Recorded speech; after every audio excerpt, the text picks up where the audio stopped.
ലോകരാഷ്ട്രീയത്തിൽ Donald Trump എന്ന പേര് തുടരെ ചർച്ചയാവുകയാണ്.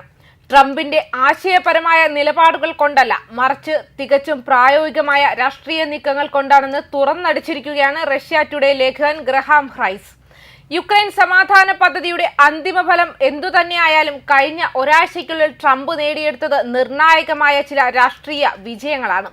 സ്വന്തം അണികളിൽ നിന്നുള്ള വിമർശനങ്ങളെ പോലും അതിജീവിച്ചുകൊണ്ട് സാഹചര്യങ്ങൾക്കനുസരിച്ച് നയങ്ങൾ രൂപപ്പെടുത്തുന്ന അൾട്ടിമേറ്റ് പൊളിറ്റിക്കൽ പ്രാഗ്മാറ്റിസ്റ്റ് അഥവാ ആത്യന്തിക രാഷ്ട്രീയ പ്രായോഗികവാദിയായി ട്രംപ് മാറിയിരിക്കുന്നുവെന്ന് സമീപകാല സംഭവങ്ങൾ തെളിയിക്കുന്നു എന്നാണ് റൈസ് പറഞ്ഞു വെക്കുന്നത്.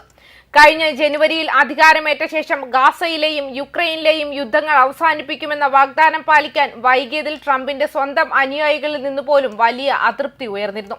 ഇതിൽ ഏറ്റവും പ്രധാനിയായിരുന്നു കോൺഗ്രസ് അംഗവും ട്രംപിന്റെ മുൻ വിശ്വസ്തനുമായിരുന്ന മാർജോറി ടെയ്ലർ ഗ്രീൻ.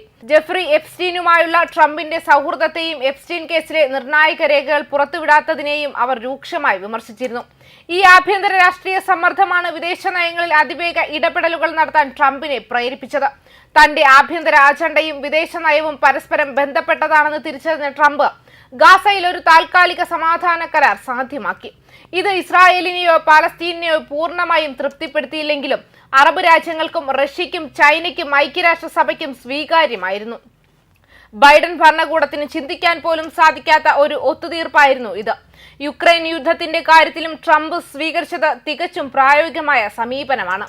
24 മണിക്കൂറിനുള്ളിൽ യുദ്ധം അവസാനിപ്പിക്കുമെന്ന തന്റെ തിരഞ്ഞെടുപ്പ് വാഗ്ദാനം നിറവേറ്റാനായി അദ്ദേഹം 28-ന് സമാധാന പദ്ധതി മുന്നോട്ട് വെച്ചു. റഷ്യയുടെ സൈനിക മുന്നേറ്റം, യുക്രൈൻ സൈന്യത്തിന്റെ തകർച്ച, സെലൻസ്കി ഭരണകൂടത്തിന്റെ ജനപ്രീതിയില്ലായ്മ, പാശ്ചാത്യ രാജ്യങ്ങളിലെ വർദ്ധിച്ചുവരുന്ന എതിർപ്പ് എന്നിവ കൃത്യമായി തിരിച്ചറിഞ്ഞുകൊണ്ടാണ് ട്രംപ് ഈ നീക്കം നടത്തിയത്. സമാധാനത്തിന് വഴങ്ങിയില്ലെങ്കിൽ യുക്രൈനുള്ള അമേരിക്കൻ സഹായം നിർത്തലാക്കുമെന്ന കർശന നിലപാടും അദ്ദേഹം സ്വീകരിച്ചു. ഇവിടെ ശ്രദ്ധേയമായ മറ്റൊരു കാര്യം, ചർച്ചകൾക്കായി ട്രംപ് നിയോഗിച്ചത് പരമ്പരാഗത നയതന്ത്രജ്ഞരെയല്ല, മറിച്ച് തന്നെ പോലെ റിയൽ എസ്റ്റേറ്റ് ബിസിനസ് പശ്ചാത്തലമുള്ള സ്റ്റീവ് വിറ്റ്കോഫിനെയാണ് എന്നതാണ്. കരാറുകൾ ഉറപ്പിക്കുക എന്ന ട്രംപിന്റെ ബിസിനസ് തന്ത്രം രാഷ്ട്രീയത്തിലും അദ്ദേഹം പ്രയോഗിക്കുകയായിരുന്നു.